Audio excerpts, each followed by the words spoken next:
اعوذ باللہ من الشیطان الرجیم، بسم اللہ الرحمن الرحیم، رب اشرح لی صدری ویسر لی امری واحلل عقدۃ من لسانی یفقہوا قولی، رب زدنی علما، اللہم فقہنا فی الدین، آمین، اللہم علمنی رشدی واعذنی من شر نفسی، آمین، اللہم صلی علی محمد وعلی آل محمد۔ سورۃ البقرہ جز نمبر 1، آیت نمبر ہوگی آج ہماری 43 سے انشاءاللہ 48 تک، جس کی ہماری تلاوت ہوئی ہے، تو اسی کی انشاءاللہ تفسیر کی کوشش کرتی ہوں۔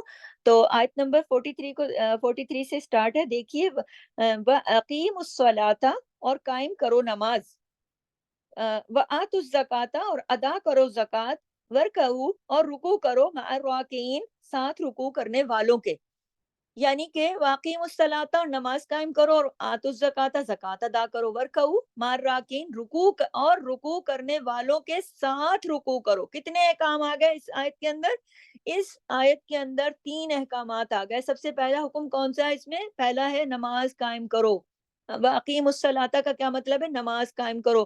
اب آپ نوٹ کرتی جائیے کہ ایک آیت میں 3 حکم ہیں۔ دیکھیے، پہلا حکم ہے نماز قائم کرو، دوسرا کیا ہے؟ وَآتُوا الزَّکَاةَ، یعنی زکوٰۃ ادا کرو، اور تیسرا حکم کیا ہے؟ وَارْکَعُوا مع الراکعین، یعنی باجماعت نماز ادا کرو، جھکنے والوں کے ساتھ جھکو، ٹھیک ہے؟ اور اس میں ایک چیز اور بھی شامل ہو جاتی ہے کہ عاجزی اختیار کرو، کیونکہ دیکھا یہ گیا ہے کہ جو لوگ ذرا دین کی طرف آ جاتے ہیں نا، اور اپنا نماز روزہ حج زکوٰۃ یہ کرنے لگتے ہیں، تھوڑا ان میں تکبر بھی آ جاتا ہے، تو یہاں سے ایک چیز مطلب اور بھی نکلتا ہے کہ جھکو، ورکعوا مع الراکعین، ایک تو جمع کا صیغہ استعمال ہوا ہے نا، کہ اس سے پتہ، جمع کے صیغے سے یہ بات بھی پتہ چل رہی ہے کہ آپ جھکنے والوں کے ساتھ جھکو، یعنی جماعت کی نماز کے ساتھ نماز ادا کرو، اور دوسرا کیا؟ جھکنے والوں کے ساتھ جھکو، عاجزی اختیار کرو۔ تو یہ اقامت صلاۃ جو ہے نا، متقین کی صفت بھی ہے، ٹھیک ہے؟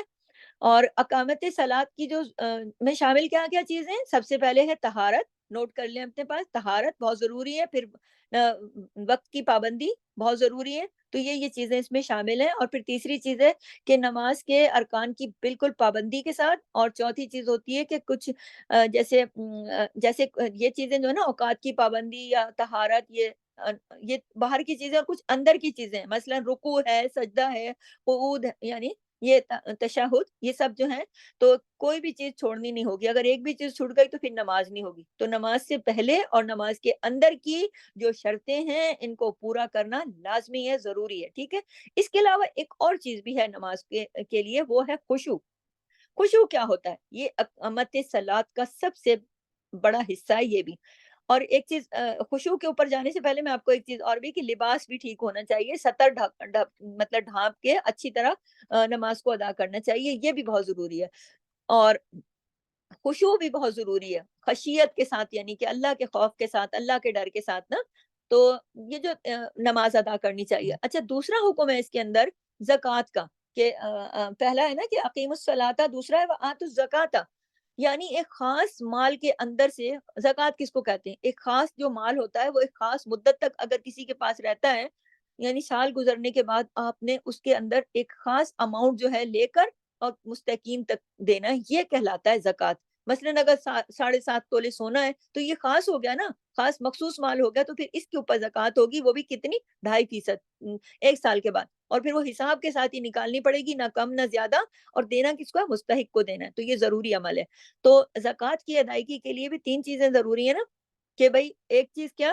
کہ اتنا مال ہونا شرط ہے، دوسرا کیا ہے؟ اس کی مدت پوری ہونا شرط ہے، تیسری کیا چیز؟ کہ جو زکوٰۃ نکلے گی وہ 2.5% ہونی ضروری ہے۔ یہ 3 چیزیں۔ اچھا، جو تیسرا حکم اس آیت کے اندر آیا ہے، وَارْکَعُوا مع الراکعین، تو یہاں سے رکوع کی فضیلت پتہ چل رہی ہے، تو بعض علماء کے مطابق تو یہ ہے کہ بھائی نماز جو ہے وہ جماعت کے ساتھ ادا کرنے کی طرف اشارہ کیا جا رہا ہے، اور رکوع اللہ کے سامنے جھکنا، اپنی عاجزی کا اظہار کرنا ہوتا ہے نا، اور راکعین کون ہے؟ جماعت کے ساتھ، اور یہ بات مردوں کے لیے خاص طور پر، دیکھیں عورتیں تو گھر میں بھی نماز پڑھتی ہیں، لیکن یہ ہے کہ اول وقت میں پڑھتی ہیں، تو ان کو بھی اللہ تعالیٰ اجر دیتے ہیں، لیکن روکا نہیں گیا مسجدوں میں جانے سے۔ مسجد الحرام میں بھی عورتیں جاتی ہیں، مسجد نبوی میں بھی جاتی ہیں، اور وہاں بھی سب کے ساتھ نماز کی اجازت ہوتی ہے، اور ایک یعنی کہ یہاں پہ زور دیا جا رہا ہے خاص طور پہ مردوں کے لیے کہ وہ اپنے گھر میں بھی اگر نماز پڑھیں، اگر کوئی پرابلم ہو، کوئی آپ کی مسجد دور ہو یا کوئی بارش برسات ہو، کوئی پریشانی ہو، یا آپ کسی ایسے ملک میں رہتے ہو جہاں پاس میں مسجد ہی نہیں ہے، تو پھر بھی الگ الگ کمروں میں نماز پڑھنے کے بجائے یہاں سے کے بات ثابت ہو رہی ہے کہ بجائے اس کے کہ باپ الگ پڑھ رہا ہے تو بیٹے الگ پڑھ رہے ہیں، تو جماعت کی صورت اختیار کریں۔ یہ ورکعوا مع الراکعین بہت سارے انہی معنوں میں آتا ہے کہ مل کر نماز پڑھیں، جماعت کی شکل میں نماز پڑھیں۔ اور اس کی اہمیت کے لیے ایک روایت ہے، صحیح مسلم سے ہے، ابو ہریرہ سے، کہ ایک نابینا صحابی تھے، ان کو دکھتا نہیں تھا، وہ آئے نبی کریم کی خدمت میں اور کہنے لگے کہ میرے پاس کوئی ہے نہیں جو میرا ہاتھ پکڑ کے مجھے مسجد تک لے کے جائے، تو آپ مجھے کچھ اجازت دیں کہ میں گھر بیٹھ کے نماز پڑھ لیا کروں۔ تو آپ نے ان کو اجازت دے دی، مگر جب وہ جانے لگے نا تو آپ صلی اللہ علیہ وسلم نے سوال کیا کہ کیا تمہارے گھر اذان کی آواز آتی ہے، تم سنتے ہو؟ تو وہ کہنے لگے ہاں میں سنتا ہوں اذان۔ تو پھر آپ نے فرمایا کہ تمہیں مسجد آنا چاہیے۔ نابینا صحابی تھے، آپ یہ اندازہ لگائیے، جبکہ ان کو دکھتا نہیں تھا، لیکن اور ایک اور روایت سے پتہ چلتا ہے کہ نبی کریم نے اس نابینا صحابی کو یہ بھی فرمایا، جب یہ پوچھا کہ تمہارے گھر اذان کی آواز آتی ہے، تو اس نے کہا ہاں، تو فرمایا کہ تمہارے لیے پھر میں اور کوئی رخصت نہیں پاتا، یعنی تمہیں مسجد آنا چاہیے۔ تو رسول اللہ صلی اللہ علیہ وسلم نے جو اگر مطلب اگر 3 آدمی ہوں کسی بھی بستی میں یا جنگل میں ہوں اور پھر وہ جماعت سے نماز نہ پڑھیں، تو پھر ان پر شیطان مسلط ہو جاتا ہے، یہ فرمایا خاص طور پہ کہ اگر وہ 3 آدمی ہوں، کہیں دور ہوں، کہیں جنگل ہو، کچھ ہو، کوئی مسجد نہ بھی ہو، پھر بھی وہ اگر وہ مل کر نماز نہیں پڑھتے تو ان پر شیطان مسلط ہو جاتا ہے۔ تو اس میں بڑی سمجھنے کی چیز ہے کہ اپنے گھروں کے اندر دیکھیں کہ لوگ گھروں میں جو گھر کے مرد ہیں، اگر وہ ایسے ملکوں میں ہیں، مسجد نہیں ہے یا پریشانی ہے یا کوئی اس طرح کا کوئی پرابلم ہے کہ وہ میسر نہیں ہے، تو کیا مل کر نماز پڑھتے ہیں یا نہیں؟ مسجد جانا تو بہت ضروری ہو گیا نا، ورکعوا مع الراکعین، آپ جا کے باجماعت نماز ادا کرو، لیکن اگر کوئی پرابلم ہو گئی تو بھی جماعت، اگر 2 سے 3 لوگ ہیں تو وہ جماعت کی شکل اختیار کریں، ان کو الگ الگ پھر نماز نہیں پڑھنی چاہیے۔ یہ بات بھی ہمیں یہاں سے پتہ چل رہی ہے، ورنہ کیا ہوگا؟ شیطان مسلط ہو جاتا ہے، یعنی کہ لازمی طور پر جو لوگ ہیں وہ مل کر نماز پڑھیں مسجد میں، یا اگر کوئی مجبوری ہے تو پھر کہیں پر بھی ہیں تو وہاں پر جماعت کی شکل اختیار کریں۔ اور ایک حدیث میں آتا ہے کہ ایک مرتبہ ایک شخص جو ہے نا وہ مسجد میں داخل ہوا تو آپ صلی اللہ علیہ وسلم نماز پڑھا چکے تھے، تو پھر بھی آپ صلی اللہ علیہ وسلم نے صحابہ میں سے کہا کہ تم میں سے کوئی ہے جو اس شخص کے ساتھ تجارت کرے اور اس کے ساتھ نماز پڑھے؟ تو ایک آدمی کھڑا ہوا اور اس کے ساتھ اس نے کیا کیا، اس بندے کے ساتھ جو دیر سے آیا تھا اس کے ساتھ جماعت سے نماز ادا کی۔ تو اس سے کیا بات پتہ چلتی ہے کہ اگر مسجد کوئی چلا جاتا ہے اور مسجد میں جماعت ہو چکی ہوتی ہے تو بھی یہ بھی کسی سے کہہ سکتا ہے نا بندہ کہ آؤ میرے ساتھ مل کر دوبارہ نماز ادا کر لو، تو جو دوبارہ نماز ادا کرے گا اس کے لیے، اس شخص کے لیے نفل ہوگی اور اس کا صدقہ ہوگا اس شخص پر۔ تو پتہ چلتا ہے کہ ایک جماعت کی شکل میں نماز پڑھنا کتنا زیادہ ضروری ہے۔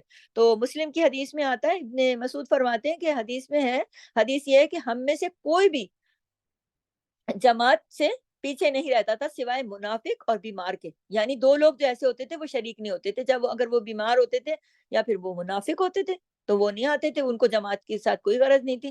تو اکیلے نماز کے مقابلے میں جماعت کے ساتھ نماز جو ہے 27 درجے زیادہ افضل ہے، پتہ ہے نا آپ کو؟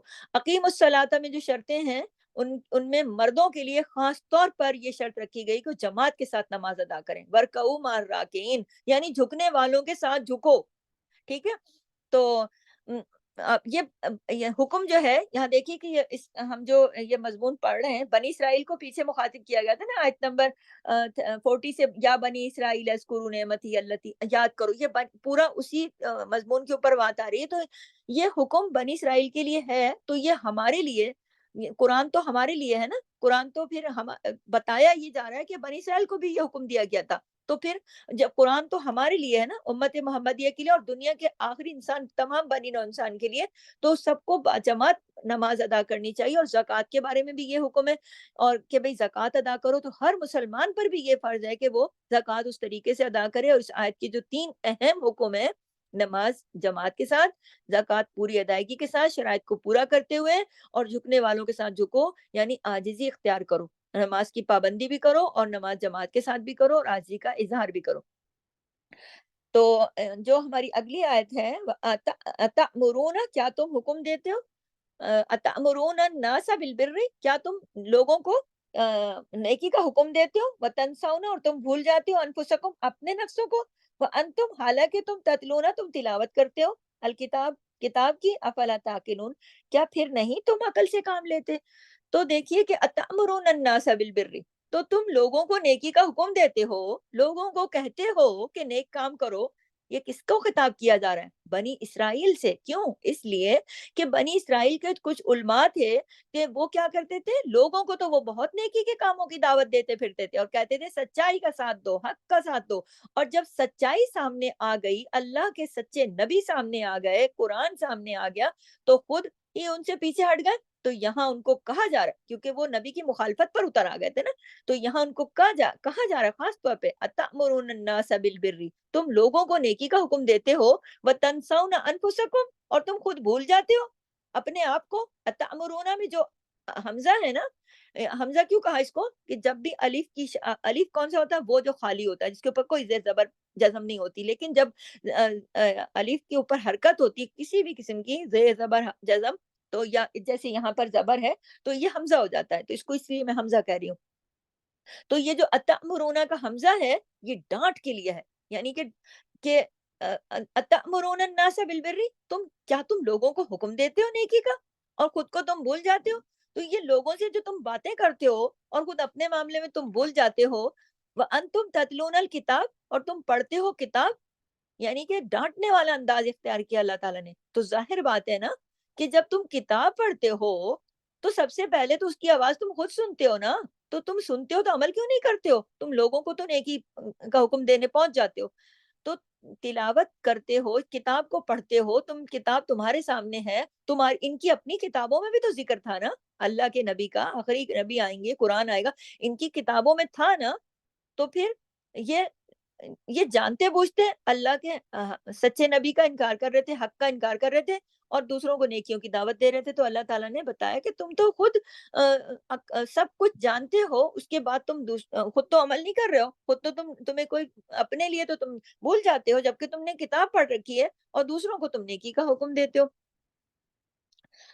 حالانکہ کتاب کیوں پڑھی جاتی ہے کہ وہ اپنے دل دماغ میں بھی اترے نا تلاوت بھی کیوں کی جاتی ہے کہ وہ ہمارے اپنے دل دماغ میں بھی اترے. اور پھر اللہ نے کیا فرمایا افلا تعقلون کیا تم عقل سے کام نہیں لیتے؟ یہ دیکھیں آپ سمجھ رہے ہیں اللہ کے انداز کو کہ کیا تم لوگوں کو نیکی کا حکم دیتے رہتے ہو خود اپنے لیے تم نے دوسری راہیں اختیار کی ہیں. کیا تمہیں عقل نہیں ہے؟ کیا تم عقل سے کام نہیں لیتے؟ یہ انداز ہے اللہ کا ایک ڈانٹنے کا طریقہ ہے. یعنی عقل کے مطابق یہ بات جو شریعت میں ہے شریعت میں بھی اور عقل کے مطابق بھی جو ہے اس پہ تو تم عمل نہیں کر رہے ہو تو یہ ناپسندیدہ بات ہے نا. دوسروں کو نصیحت کیے جا رہے ہو خود عمل نہیں کر رہے ہو.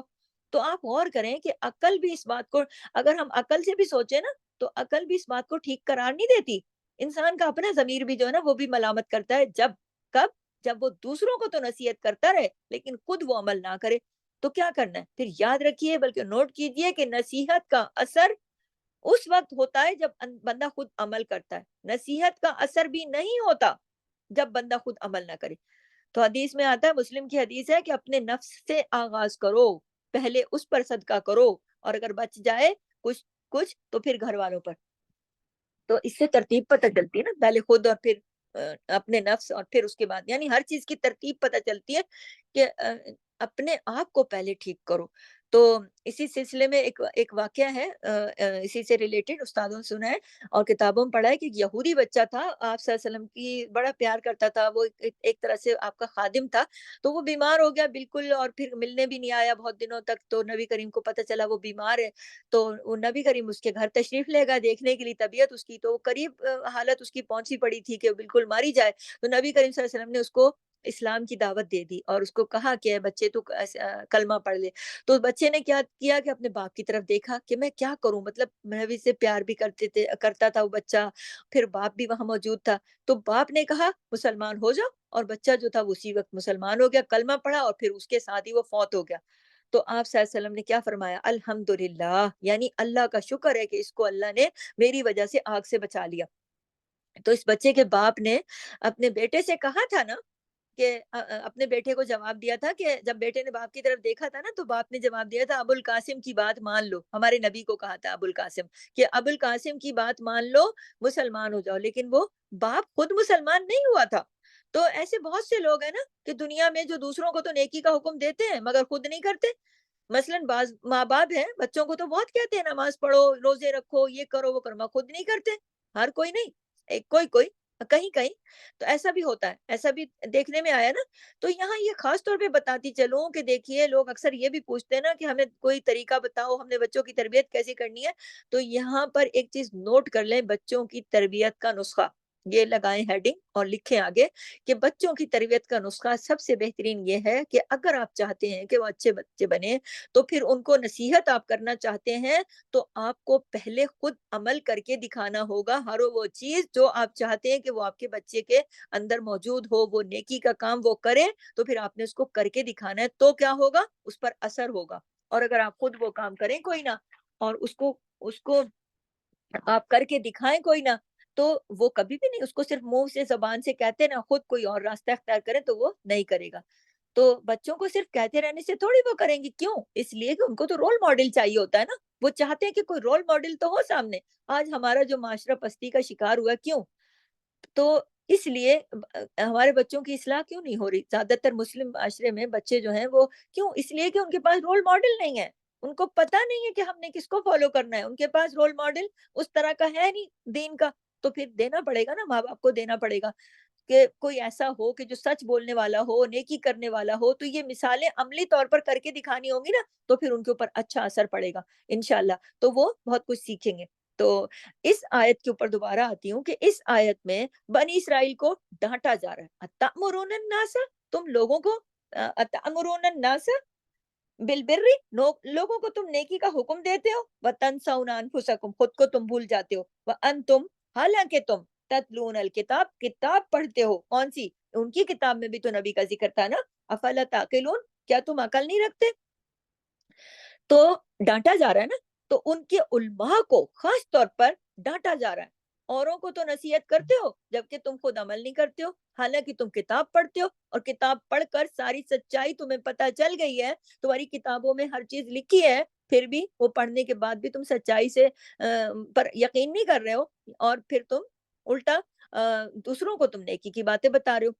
تو ہمارے لیے سیکھنے کی کیا چیز ہے اس آیت میں؟ ہمارے لیے کیا سبق ہے؟ ہم نے کیا عمل کی بات نوٹ کرنی ہے؟ دوبارہ نوٹ کر لیں کہ کسی کو بھی نصیحت کرنے سے پہلے، وہ بچے ہوں بڑے ہوں کوئی بھی ہو، کسی کو بھی نصیحت کرنے سے پہلے خود عمل کر کے دکھانا ہوگا. حدیث میں آتا ہے، حضرت انس رضی اللہ تعالیٰ عنہ سے روایت ہے کہ آپ صلی اللہ علیہ وسلم نے فرمایا کہ شب معراج میں میرا گزر کچھ لوگوں پر ہوا. ان کے ہونٹ اور ان کی زبانیں آگ کی کینچیوں سے کاٹی جا رہی تھی. میں نے جبرائیل سے پوچھا یہ کون لوگ ہیں؟ تو جبرائیل نے کہا یہ آپ کی امت کے واعظ اور خطیب ہیں جو لوگوں کو نیکی کا حکم دیتے تھے جبکہ خود عمل نہیں کرتے تھے. اللہ اکبر، استغفر اللہ. ایک اور حدیث میں آتا ہے کہ نبی کریم صلی اللہ علیہ وسلم نے فرمایا جنتی جو ہیں دوزخیوں کو آگ میں دیکھ کر پوچھیں گے کہ تم آگ میں کیوں پہنچے؟ تم تو ہمیں نصیحت کرتے تھے، بتاتے تھے، تمہاری وجہ سے تو ہم جنت میں پہنچ گئے. تو وہ کیا جواب دیں گے؟ ہم زبان سے کہتے تھے مگر ہم عمل نہیں کرتے تھے. تو خاص طور پر کتاب پڑھنے والوں کے لیے تو اس میں خاص نصیحت ہے نا. وَأَنْتُمْ تَتْلُونَ الْكِتَابَ افلا تعقلون، تم کتاب پڑھتے ہو، کیا عقل نہیں ہے تم کو؟ تم عقل سے کام لو. تو ہمارے لیے بھی سمجھنے کی چیز ہے کہ ہم کتاب تو پڑھتے ہیں نا، تو ہمیں عقل سے کام لینا چاہیے اور ہمیں عمل بھی کر کے دکھانا چاہیے. لوگوں کو نا، بعض لوگوں کو عمل کرنا بڑا مشکل لگتا ہے. مطلب کہ جیسے اگلی جو ہماری آگے جو آیت آ رہی ہے، پھر اگلی آیت میں اس مشکل کا حل بھی اللہ تعالیٰ نے بتا دیا ہے. آیت نمبر 45 کے اوپر آئیے کہ وَاسْتَعِينُوا بِالصَّبْرِ وَالصَّلَاةِ، وَاسْتَعِينُوا اور مدد طلب کرو، بالصبری ساتھ صبر کے، والصلاة اور نماز کے، وَإِنَّهَا اور بے شک وہ، لَكَبِيرَةٌ البتہ بڑی بھاری ہے، إِلَّا مگر، عَلَى الْخَاشِعِينَ اوپر خشوع کرنے والوں کے. تو جیسا کہ پچھلی آیت میں نے بتایا کہ لوگ نیکی کی تلقین تو کر دیتے ہیں لیکن بعض لوگ عمل نہیں کرتے، اور عمل بعض لوگوں کے لیے بھاری بھی ہو جاتا ہے. تو آگے اس آیت میں، آیت نمبر 45 میں، وَاسْتَعِينُوا بِالصَّبْرِ وَالصَّلَاةِ، مدد مانگو صبر اور صلات کے ساتھ. دیکھیے ہم سورہ فاتحہ میں بھی پڑھ چکے ہیں نا پہلے. کیا پڑھ چکے ہم؟ إِيَّاكَ نَعْبُدُ وَإِيَّاكَ نَسْتَعِينُ. کیا مطلب ہے اس کا؟ اے اللہ ہم تیری عبادت کرتے ہیں اور تجھ سے ہی مدد مانگتے ہیں. یعنی عبادت کس کے لیے؟ اللہ کے لیے، اور مدد کس سے؟ مدد بھی اللہ کے لیے، اس کے بغیر تو ممکن ہی نہیں ہے نا۔ تو جہاں بھی غلطی ہو جائے، بھول چوک ہو جائے، کوئی بات ہو جائے، تو فوراً کیا کرو؟ اللہ سے رجوع کرو، فوراً اللہ سے رجوع کرو۔ تو غور کیجئے اس بات پر کہ اس آیت میں یہاں جو ہے نا صبر کا جو ذکر ہے وہ پہلے آیا ہے، صلاۃ سے پہلے۔ اس میں کیا آیا ذکر پہلے؟ وَاسْتَعِینُوا بِالصَّبْرِ وَالصَّلَاةِ، یعنی مدد طلب کرو ساتھ صبر کے اور صلاۃ کے۔ صلاۃ کہتے نماز کو۔ تو اس سے پہلے کس کا ذکر ہے؟ صبر کا، یعنی اپنے نفس کو برائی سے روکنا۔ صبر کیا ہے؟ اپنے نفس کو برائی سے روکنا، کنٹرول کرنا اپنے آپ کو، اپنے نفس کو کنٹرول کرنا۔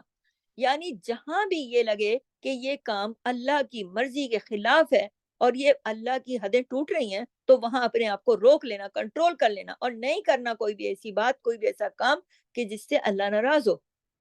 جو چیز اللہ نے حرام کر دی ہے ان چیزوں سے دور رہنا، خود کو روک لینا۔ وَاسْتَعِینُوا بِالصَّبْرِ، اور پھر اس کے بعد کا بِالصَّبْرِ وَالصَّلَاةِ۔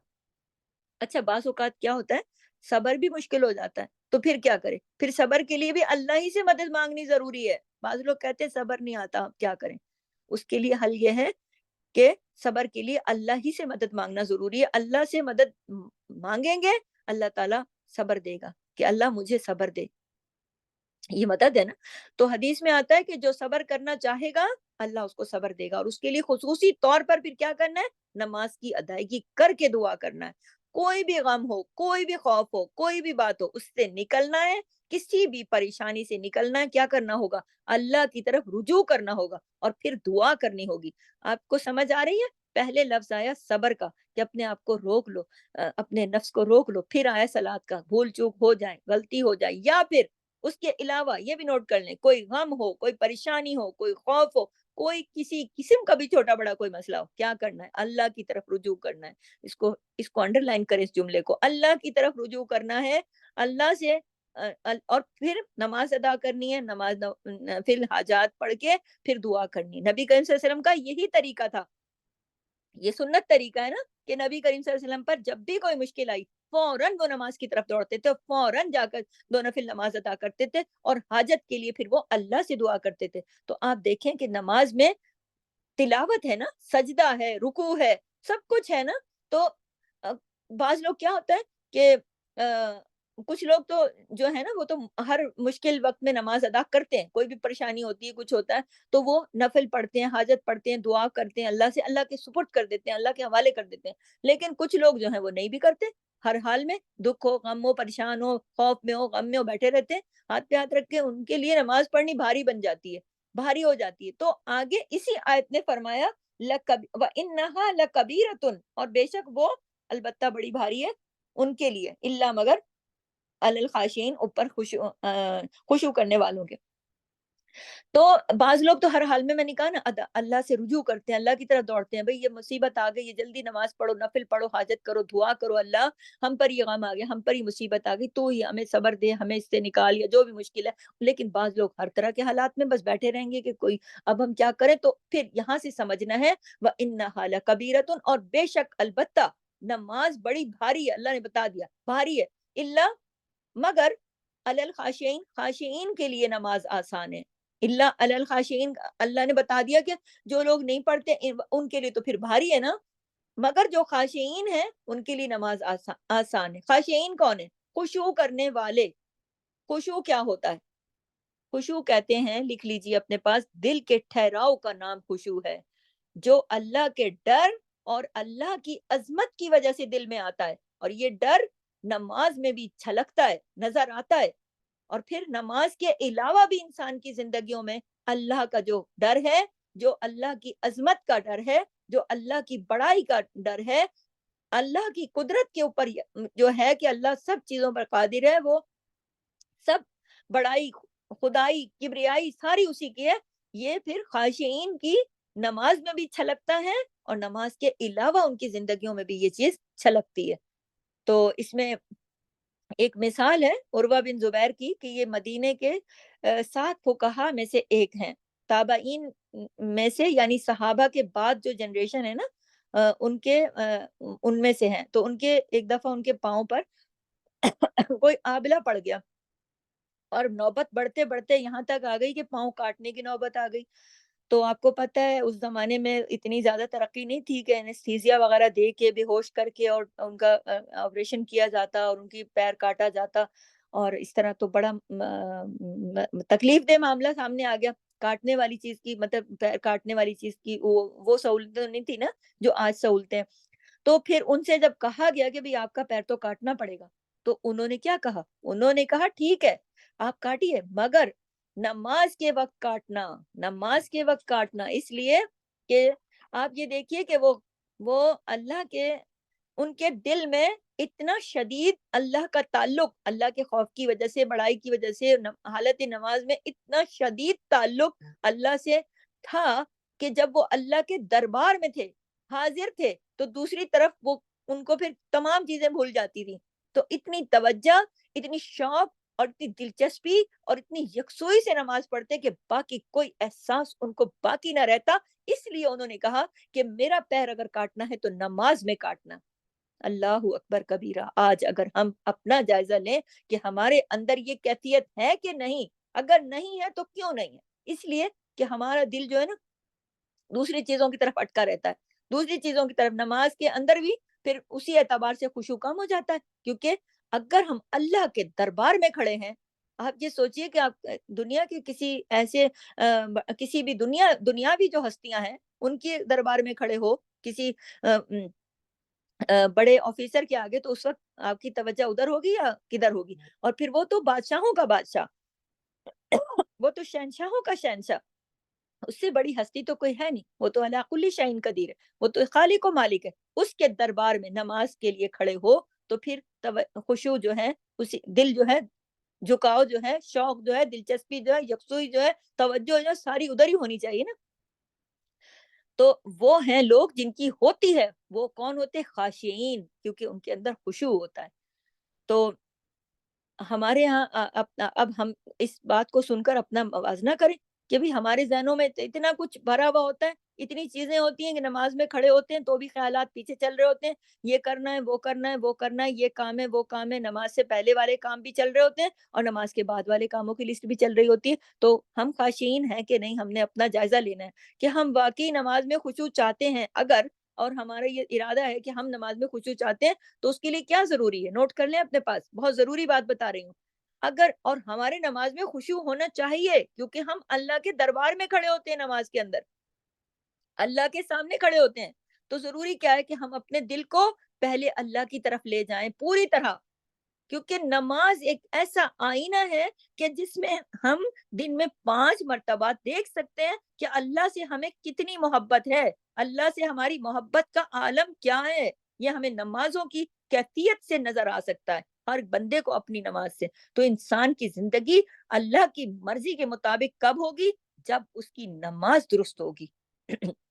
نماز کتنی بڑی عبادت ہے، اتنی بڑی عبادت ہے کہ اللہ کی مرضی کے مطابق ہوگی نا نماز، تو پھر سمجھ لیں کہ آپ کی زندگی اللہ کی رضا کے مطابق ہے۔ جب آپ کی نماز اللہ کی رضا کے مطابق ہے، خشوع کے ساتھ ہے، اس کے دربار میں کھڑے ہو، تو پھر اسی کے لیے ہو کے کھڑے ہو، اسی کے بن کے کھڑے ہو، پھر اس وقت یہ نہیں کہ آپ تو پھر خاشعین ہو، کہا نا الا علی الخاشعین، یعنی کہ ان کے لیے تو نماز بھاری ہے نا، کہ جن کو پھر اور دماغ میں 10 چیزیں چل رہی ہوتی ہیں۔ وَإِنَّهَا لَكَبِيرَةٌ، ان کے لیے تو نماز، پہلے کیا کہا اسی آیت میں کہ اگر مشکل ہو جائے مدد طلب کرو، پہلے کہا صبر کرو، پھر کہا اللہ سے نماز کے ساتھ مدد طلب کرو، صبر کے ساتھ اور صلات کے ساتھ، کس سے؟ اللہ سے۔ لیکن ان لوگوں کے لیے بھاری ہے، کن لوگوں کے لیے؟ جو خشوع ہی نہیں رکھتے، لیکن خاشعین کے لیے بھاری نہیں ہے، کیونکہ وہ جاتے ہیں بڑے شوق سے اٹھ کے اللہ کے حضور، ان کو نماز کا انتظار ہوتا ہے ان کو۔ اور نماز جو ہے نا، یقین کیجئے کہ ایک ایسا تھرما میٹر ہے، جیسے ہمارے بخار چیک کرنے والا تھرما میٹر ہوتا ہے نا، ہم وہ میٹر لگاتے ہیں اور ہم چیک کر لیتے ہیں بندے کو کتنا بخار ہے۔ تو ایک مسلمان جو ہے نا، اسی میٹر کے ذریعے سے خود کو چیک کر سکتا ہے کہ ہم کیسے مسلمان ہیں اور ہمیں اللہ سے کتنی محبت ہے، اور ہماری نماز کی جو حالت ہے نا، وہی ایک میٹر ہے۔ جس طرح بیمار کا بلڈ ٹیسٹ ہوتا ہے نا، تو ساری بیماریوں کا حال پتہ چل جاتا ہے کہ لوگ بلڈ ٹیسٹ کرواتے ہیں نا، یہ چیک کرنے کے لیے کہ ہمارا کولیسٹرول کتنا ہے، ہمارا یہ کتنا ہے، وہ کہتے ٹیسٹ ہو جاتا ہے۔ تو ہم نے اگر سوری، اگر ہم نے اپنے ٹیسٹ کرنا ہے تو کیا چیک اپ کیسے ہمارا، اگر ہم اللہ کی محبت ہم نے چیک کرنی ہے کہ ہماری نماز اللہ کی مرضی کے مطابق ہے کہ نہیں، یہ نماز جو ہے نا وہ چیک کا بہترین میٹر ہے۔ تو چیک یہ ہوگا کہ جب اللہ کی پکار آتی ہے، نماز کا وقت ہوتا ہے، فوراً دل بھاگتا ہے نماز کی طرف، وقت پر ہو رہی ہے نماز، نمبر 1 نوٹ کر لیں، وقت پر ہو رہی ہے، دل سے پڑھ رہے ہیں یا صرف ایک بوجھ اتار رہے ہیں، یہ بھی چیک کرنا ہے۔ نمبر 3 کیا، خشوع کے ساتھ بالکل اللہ کے دربار میں اللہ کی خشیت کے ساتھ کھڑے ہیں یا نہیں، یہ بھی چیک کرنا ہے۔ نمبر 4 سنت کے مطابق نماز ادا ہو رہی ہے کہ نہیں، یہ بھی چیک کرنا ہے۔ اور خاشعین جو ہیں وہ نماز کا حق ادا کرتے ہیں، یہ لکھ لیں اپنے پاس موٹا موٹا کر کے، تاکہ آپ کو نظر آئے اور دل میں شوق پیدا ہو کہ اللہ ہمیں بھی خاشعین میں شامل فرمائے، ہمارے دل میں بھی خشوع عطا فرمائے، تاکہ ہم کیا کریں، نماز کا حق ادا کریں۔ خاشعین نماز کا حق ادا کرتے ہیں، اور خاشعین کون ہوتے ہیں، اگلی آیت میں اس کی تفصیل آ رہی ہے، غور سے سنیے۔ اگلی جو آیت ہے، جو ہماری آیت نمبر ہے 46، الذین، وہ جو یظنون یقین رکھتے ہیں، انہم بے شک وہ ملاقو ملاقات کرنے والے ہیں، ربہم اپنے رب سے، وانہم اور بے شک وہ الیہ طرف اسی کے راجعون لوٹنے والے ہیں۔ اللہ اکبر کبیرہ۔ کون ہے خاشعین، کون نماز کا حق ادا کرتے ہیں، الذین یظنون، وہ جو یقین رکھتے ہیں۔ کون ہوتے ہیں خاشعین، وہ جو یقین رکھتے ہیں، کس بات کا یقین، اس بات کا، انہم ملاقو، کہ وہ اپنے رب سے ملاقات کرنے والے ہیں۔ تو وہ اس بڑی ملاقات سے پہلے 5 بار دن میں حالت نماز میں واقعی جا کے اللہ سے ملاقات کرتی ہیں نا، تو انسان اپنے اوپر رکھ کر دیکھے نا، اپنے بارے میں سوچے نا، کہ جب انسان اپنے رب کے سامنے کھڑا ہوتا ہے، اپنے رب کے سامنے اس دنیا میں کھڑا ہوتا ہے دل کے ساتھ، اور اس کو یہ پتا ہے کہ میں نے جا کے اپنے رب کے سامنے وہاں بھی حاضری دینی ہے، ہاں، اور پھر کوئی اور اس کے دل میں خیال نہ ہو، کوئی ڈسٹربنس نہ ہو، کوئی بات نہ ہو، تو وہ پھر ہوتی ہے نا صحیح خشوع کے ساتھ نماز۔ کیونکہ دنیا میں تو ہم یہ چاہتے ہیں کہ ہم اپنے کسی دوست سے بات کر رہے ہیں، آپ نوٹس کریں نا، آپ اپنی کسی سہیلی سے، کسی رشتہ دار سے، کسی ماں سے، بہن سے، دوست سے بات کر رہی ہوتی ہیں، اور اگر آپ کو اپنے بچے بھی آ کے ڈسٹرب کرتے ہیں، آوازیں دیتے ہیں، پوچھتے ہیں، آپ کو کیسا لگتا ہے؟ برا لگتا ہے نا، آپ ڈانٹتی ہیں نا آگے سے، چلو جاؤ یہاں سے، تنگ نہیں کرو، مجھے بات کرنے دو، میں نے ابھی فون کو ہاتھ لگایا، ابھی میں بات کرنے لگی ہوں، تم آ گئے ہو فوراً، ڈسٹرب کر دیا مجھے، میری بات چل رہی تھی، ابھی تو یہ تو میرا ٹائم ہے، بہت سارے مختلف جواب آگے سے ہم دیتے ہیں نا، بیچ میں ہمیں کوئی کام نہیں بولنا، میری ضروری کال آئی ہوئی ہے، آواز نہیں دینا مجھے، تنگ نہیں کرنا مجھے، ڈسٹرب نہیں کرنا مجھے۔ ہم بالکل بھی نہیں چاہتے کہ جب ہم نماز پڑھ ہم دنیا کے بندوں سے جب ہم بات کر رہے ہوتے ہیں نا، جس کو ہم اہمیت دے رہے ہوتے ہیں، ہم یہ چاہتے نہیں کہ کوئی ہمیں ڈسٹرب کرے۔ تو سوچنے کی بات یہ ہے، نوٹ بھی کرنے کی بات ہے، کہ جب ہم نماز میں ہوتے ہیں تو یہ اللہ سے ملاقات کا وقت چل رہا ہوتا ہے، تو اس میں بھی کوئی دوسری بات، کوئی دوسرا خیال، کوئی دوسرا احساس ہونا چاہیے یا نہیں؟ سوچیں، یہ سوال ہے میرا آپ سے۔ جو بات میں نے پہلے کہی ہے کہ جب ہم دنیا میں کسی سے مخاطب ہوتے ہیں تو ہمارا بالکل یہ رد عمل ہوتا ہے کہ ہمیں ڈسٹرب نہ کیا جائے۔ کوئی مجبوری سے بھی آواز دے دیتا ہے، ہمارے دل کو اچھا ہم کر تو دیتے ہیں، ہم باتیں کرتے کرتے چیز اٹھا کے یہاں سے وہاں رکھ دی، کسی کچھ پکڑا دیا، لیکن دل تو راضی نہیں ہوتا نا، کہ کیا بھائی بات کر رہے ہیں، ڈسٹرب کیے جا رہے ہو، بیچ میں آوازیں دے رہے ہو۔ ہوتا ہے نا، مجھے نہیں بلاؤ بھائی، میری کال چل رہی ہے۔ آپ دیکھیں کہ لوگوں کے ساتھ یہ رویہ ہے، تو جب ہم اللہ کے سامنے کھڑے ہوتے ہیں، جو کل کائنات کا اور ہمارا خود کا بھی خالق و مالک ہے، اور ہم نماز میں ہوتے ہیں، اور ملاقات کا وہ وقت ہے اپنے رب سے، وہ صرف فون کی بات نہیں ہے، وہ ایک طرح کی نماز، معراج پہ نبی کریم کو اللہ کی ملاقات کے لیے بلا کر یہ تحفہ دیا گیا تھا۔ تو نماز جو ہے وہ ملاقات کا وقت ہے، ٹھیک ہے؟ تو اس میں پھر کوئی دوسری بات، کوئی دوسرا خیال، کوئی دوسرا احساس، کوئی بات کیسے آ سکتی ہے؟ نہیں ہونی چاہیے نا۔ تو صحابہ کی نماز کیسی تھی؟ صحابہ کی نماز ایسی تھی، اتنی یکسوئی سے ہوتی تھی، اتنی یکسوئی سے ہوتی تھی کہ کچھ ان کو کسی اور چیز میں ان کی توجہ نہیں جاتی تھی۔ اور نبی پاک صلی اللہ علیہ وسلم کی نماز کا حال یہ تھا کہ اگر کبھی وہ اپنے گھر میں بیٹھے ہوتے تھے اور نماز کا وقت ہو جاتا تھا، تو حضرت عائشہ صدیقہ رضی اللہ تعالیٰ عنہ کہتی ہیں کہ اس وقت وہ ہم لوگوں سے بالکل اجنبی ہو جاتے تھے جب نماز کا وقت ہو جاتا تھا، نبی کریم جیسے کہ وہ ہمیں جانتے ہی نہ ہو، حالانکہ اس سے پہلے وہ اچھے خاصے ہم سے ہنس بول رہے ہوتے تھے، وہ گھل مل کے بیٹھے ہوتے تھے، ادھر جیسے ہی اللہ اکبر نماز کا ٹائم ہوا، وہ اٹھ کر ایسے چلے جاتے تھے جیسے وہ ہمیں جانتے نہیں، کوئی رشتہ ناتا نہیں ہم سے، اور فوراً وہ اللہ کے لیے چلے جاتے تھے۔ اور ہمارا کردار کیا ہے؟ ہمارا حال کیا ہے؟ ہماری نماز کا حال کیا ہے؟ یہ سوال لکھ لے اپنے پاس۔ ہمارا کردار جو ہے وہ نماز میں کیسا ہے؟ ہماری نماز کا حال کیسا ہے؟ بہت امپورٹنٹ بات کر رہی ہوں، کیونکہ نماز جو ہے وہ بہت اہم پلر ہے نماز ہمارے دین کا۔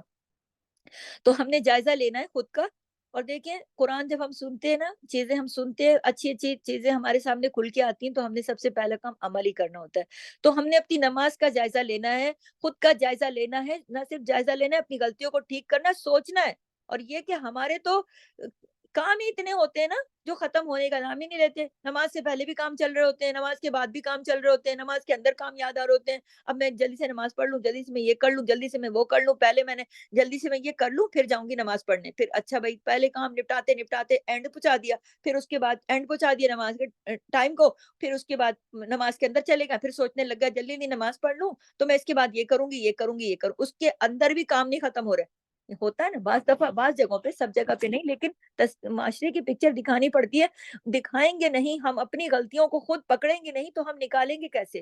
ہمیں اپنی غلطیوں پہ بات کرنے کی جرت ہونی چاہیے۔ ہمیں اپنی غلطیوں کو مداوع کرنے کا موقع تبھی ملے گا نا جب ہمیں اپنی غلطی لگے گی اور ہم ان پہ بات کریں گے اور سنیں گے تو دیکھیے اصل میں جو نماز ہے نا، وہ رب سے ہماری سب سے پیاری جو ہستی ہے نا، محبوب ہماری ہستی ہے نا، اللہ کی ذات، اس سے ہماری ملاقات ہے۔ اور جو اس میں ہم پڑھ رہے ہوتے ہیں نا، وہ سرگوشیاں ہیں اپنے پیارے رب سے، چپکے چپکے، چوری چوری، ایسے کہ ہم سن رہے ہوتے ہیں اور ہمارا رب سن رہا ہوتا ہے۔ تو کتنی خوبصورت ملاقات ہے کہ جس میں ہم سرگوشیاں کر رہے ہیں، وہ آسمان پر ہے، ہم زمین پر ہیں، عرش پر ہیں۔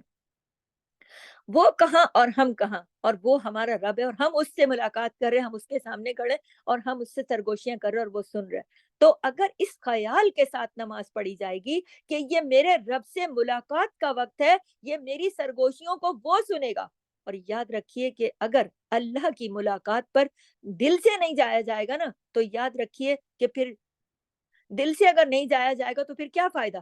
اگر نماز والی جو ملاقات ہے، اس کے اندر اگر لوگ اول، کچھ لوگ ایسے ہیں جو جاتے ہیں، جو کچھ لوگ ایسے ہیں جو دل سے جاتے ہیں، کچھ لوگ ایسے ہیں جو جاتے ہی نہیں۔ نماز کی والی جو اللہ کی ملاقات ہے، ہر طرح کے لوگ ہیں نا، لیکن جو وہ طرح کے لوگ ہیں، جو یہ طرح کے لوگ ہیں کہ جو دل سے جاتے ہی نہیں، اب کچھ تو ایسے ہیں جو جاتے ہی نہیں، اور کچھ ایسے جو چلے جاتے ہیں لیکن دل سے نہیں جاتے۔ تو یہ یاد رکھیے کہ جانا تو ایک دن پھر اللہ کی طرف ہے ہی ہے۔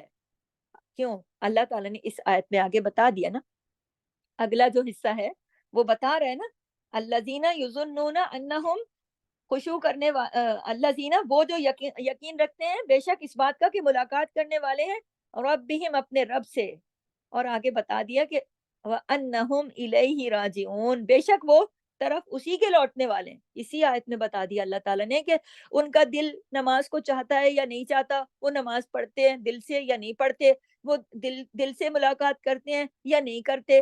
دونوں باتوں میں یہ یاد رکھیے، وَأَنَّهُمْ إِلَيْهِ رَاجِعُونَ، اور بے شک وہ طرف اسی کے لوٹنے والے ہیں، اسی کی طرف لوٹ کر جائیں گے۔ یعنی جن کو واپسی کا یقین ہے اور خوف بھی ہے اور اللہ سے ملاقات کا شوق بھی ہے، تو پھر ان کی نمازوں کی حالت تو اچھی ہوگی نا، کہ جب وہ نماز کے اندر اللہ سے ملاقات کریں گے تو شوق بھی ہوگا، خوف بھی ہوگا۔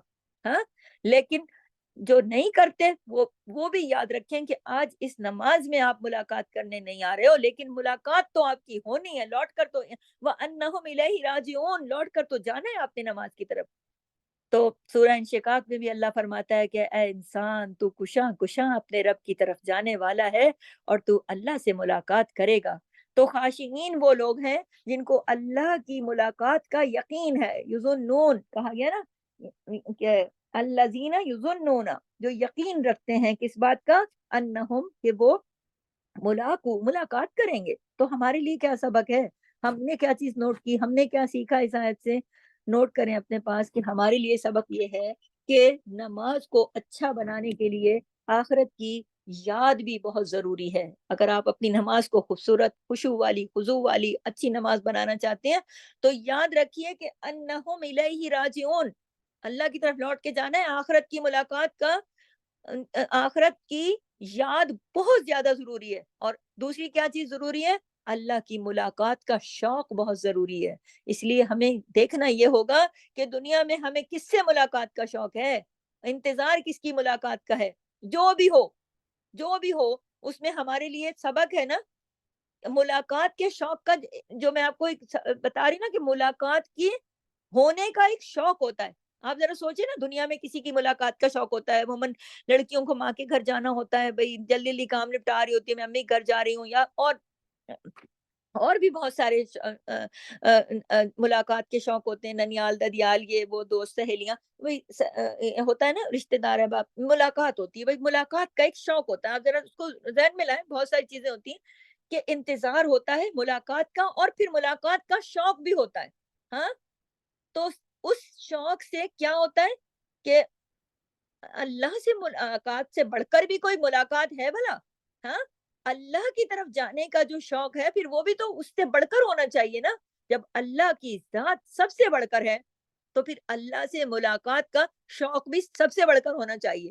ٹھیک ہے. اور جب ہم دنیا میں اللہ سے نماز کے اندر جا کر، اس دنیا میں 5 وقت جا کر ہم اللہ کے دربار میں کھڑے ہوتے ہیں، ہم اللہ کے حضور کھڑے ہوتے ہیں، اللہ سے ملاقات کرنے کھڑے ہوتے ہیں، اس سے پہلے بھی ہمیں ملاقات کا شوق ہوتا ہے کہ ابھی ملاقات کا ٹائم ہونے والا ہے. اور پھر جب ملاقات کا ٹائم ہوتا ہے تو اس وقت پھر خوشی کا وہ عالم اور شوق کا وہ عالم، اور اتنی بڑی وہ ہستی ہے تو اس کے خوف کا وہ عالم لے کر پھر ہمیں نماز میں کھڑا ہونا ہوگا. نماز کو اچھا بنانے کے لیے آخرت کی یاد اور اللہ کی ملاقات کا شوق بے انتہا ضروری ہے. اپنا جائزہ لینا ہوگا ہم نے، ان آیات کی روشنی میں اپنا جائزہ لینا ہوگا ہم سب کو، اور جائزہ لینا ہوگا اس بات کا کہ ہمیں اللہ سے ملاقات کا شوق ہے بھی صحیح کہ نہیں. چیک کرنا ہے اپنے اپنے دلوں کو، اور اپنے دل سے خود پوچھنا ہے. خود آپ کے اندر کا میٹر جو ہے، آپ کے اندر سے خود آواز دے گا کہ شوق ہے کہ نہیں، اور اگر ہے تو کتنا ہے، کس حد تک ہے، یہ بھی آپ کو اپنے دل سے خود پتا چلے گا. اور اگر دوسروں سے، اللہ سے زیادہ دوسروں سے ملاقات کا شوق ہے تو اس بات کا بھی جائزہ لینا ہوگا کہ یہ جو لوگوں کی ملاقات کا شوق ہے کہیں یہ زیادہ تو نہیں ہے. اور یہ بھی چیک کرنا ہوگا کہ سب سے زیادہ بڑھ کر جب ذات اللہ کی ہے تو سب سے بڑا شوق جو ہے ملاقات کا وہ اللہ کا ہے، وہ اللہ کی ملاقات کا شوق ہے کہ نہیں. یہ ساری چیزیں ہم نے اپنے اندر سے چیک کرنی ہوں گی. اگر جواب ہاں میں آتا ہے تو بہت اچھی بات ہے، اور اگر نہیں میں آتا ہے تو پھر اللہ سے محبت کی یہ دعوے کیسے؟ یہ تو جھوٹے ہو گئے نا دعوے کہ اللہ سے تو ہمیں سب سے زیادہ محبت ہے. ارے بھائی، محبت تو تقاضا کرتی ہے نا اس بات کا کہ محبت تو شوق بھی چاہتی ہے نا، خوف بھی چاہتی ہے نا کہ کسی سے محبت ہوتی ہے تو ہم اس کی ناراضگی برداشت نہیں کرتے. ہم کہتے ہیں اللہ نہ کرے وہ ناراض ہو. تو پھر دنیا کے رشتوں کے اندر ہم کسی کو ناراض کرتے ہیں، نہیں کرنا چاہتے. ہمیں ہر وقت دھڑکا لگا رہتا ہے کہ کہیں وہ ناراض نہ ہو جائے، کوئی اس کی مرضی کے خلاف کوئی کام نہ ہو جائے، کہیں وہ ناراض نہ ہو جائے. اور جس سے محبت ہوتی ہے اس سے ملاقات کا شوق ہمیں کتنی خوشی دیتا ہے، اور پھر ملاقات کا وقت کتنی خوشی دیتا ہے. ان چیزوں کو سامنے رکھ کر نماز کی طرف جانا ہے کہ ہمیں ملاقات کا انتظار، ملاقات کا شوق، اور پھر یہ دعویٰ ہے محبت کا، تو یہ تو دعویٰ تو پھر سچائی مانگتا ہے نا کہ جس سے زیادہ محبت ہوتی ہے ملاقات کا شوق بھی سب سے زیادہ پھر اسی سے ہوتا ہے. اس دنیا میں حقدار کون ہے؟ اللہ ہی حقدار ہے نا سب سے زیادہ محبت کا. اگر اللہ سے واقعی محبت سب سے زیادہ بڑھ کر ہے تو پھر ملاقات کا شوق اور انتظار بھی سب سے زیادہ ہوگا. یعنی ایک نماز آپ نے پڑھ لی اور پھر دوسری نماز کا انتظار کیا ہے؟ اللہ سے ملاقات کا دوسرا وقت ہے کہ اس کے بعد اس کا انتظار ہو جائے. تو پھر وہ جو نماز ہے یقیناً وہ پھر محبت کا، اس میں محبت بھی ہے، اس میں خوشبو بھی ہے، اور جو ہم ہر کام ایسے کاموں سے رک جاتے ہیں جن سے اللہ ناراض ہو جاتا ہے، تو یہ بھی محبت کا تقاضا ہے کہ جس سے محبت کی جاتی ہے اس کی ناراضگی مقصود نہیں ہوتی. نہیں چاہتے ہم کہ وہ ہم سے ناراض ہو جائے، ہمیں تو اس سے اتنی محبت ہے، ہم تو اس کے لیے کچھ بھی کر جائیں، ہم نہیں اس کو ناراض کرنا چاہتے. تو اللہ سے زیادہ محبت کا طریقہ چیک کرنا ہے تو یہ چیک کرنا ہوگا. ان باتوں کو سامنے رکھ کے آپ نے آگے چلنا ہوگا. تو یعنی نماز کے بعد پھر نماز کا انتظار کتنی شدت سے ہے، کتنے شوق سے ہے. اور پھر آیت نمبر 47 میں اللہ تعالیٰ نے فرمایا یا بنی اسرائیل اذکروا نعمتی اللتی، اللہ اکبر. پھر اس آیت میں اللہ تعالیٰ نے بنی اسرائیل کو کہا کہ یاد کرو میری نعمت کو، میرے احسانات کو جو میں نے تم پر کیے تھے. اللتی انعمت علیکم، وہ احسانات جو میں نے تم پر کیے تھے. وَأَنِّي فَضَّلْتُكُمْ، میں نے تم کو فضیلت دی، علی العالمین، سب جہان والوں پر، میں نے تو سب جہان والوں پر تم کو ترجیح دے دی تھی۔ اے بنی اسرائیل، تم میرے ساتھ اور میرے رسول کے ساتھ کیا کر رہے ہو؟ یہ پیچھے جو ہمارا مضمون چلا آ رہا ہے نا، کہ بنی اسرائیل نے سب کچھ جانتے بوجھتے نبی کو کی صداقت کا یقین، ان کی کتابوں میں سب چیزیں، سب کچھ موجود تھا، اس کے باوجود وہ نہیں مان رہے تھے، تو اللہ تعالیٰ نے یہ ساری چیزیں بتائیں کہ یہ جو میں جب سے میری یہ والی کلاس چل رہی 43 سے بلکہ پیچھے سے ہم بتاتے چلے آ رہے ہیں، تو اس آیت میں پھر اللہ تعالیٰ نے بنی اسرائیل کو مخاطب کر کے کہا، یا بنی اسرائیل، اے بنی اسرائیل، یعنی اسرائیل کے بیٹو، میں نے تم پر جو نعمتیں کی تھی تم یاد کرو۔ یاد کب کرایا جاتا ہے؟ جب کوئی بھول جاتا ہے، ہاں، جب کوئی بھول جاتا ہے تو کہتے ہیں یاد کرو، جس کو یاد ہوتا ہے اسے کوئی نہیں کہتا، تو وہ بھولے بیٹھے تھے نا میرے احسانات کو، انعمت نہیں، یا بنی اسرائیل اذکروا نعمتی اللتی، میں نے جو نعمتیں تم کو عطا کی، انعمت علیکم، انعام کی میں نے تم پر، وانی فضلتکم، اور میں نے تو تمہیں سارے جہان پر، علی العالمین کا جو لفظ ہے، میں نے تو سب جہان والوں پر تم کو ترجیح دے دی، اور تم کیا کر رہے ہو؟ یہ سوال بھی ہے، سوالیہ انداز بھی، تم کیا کر رہے ہو میرے ساتھ اور میرے رسول کے ساتھ؟ ہاں، تو اس آیت کی روشنی میں ہم نے خود کو رکھ کے دیکھنا ہے کہ ہم کیا کر رہے ہیں، نعمتیں لے کر کس قدر، اور کس قدر احسانات جو ہم پر اللہ نے کیے ہیں، اور جو قرآن اتارا، جو کتاب دی، جو دین دیا، حق دین دیا، اور دین کے لیے چن لیا۔ یہ دین کے لیے چننا نہیں ہے کہ ہم اس کتاب کو پڑھتے ہیں، سنتے ہیں، سمجھتے ہیں، اللہ کا دین جو ہے یہ سمجھ رہے ہیں، پڑھ رہے ہیں، یہ کتاب جو راہ ہدایت بتا رہی ہے، اور ہم پھر اللہ کو ترجیح دینے کے بجائے پھر انسانوں کو ترجیح دیتے ہیں یا نہیں دیتے ہیں، یہ بھی چیک کرنا ہوگا نا۔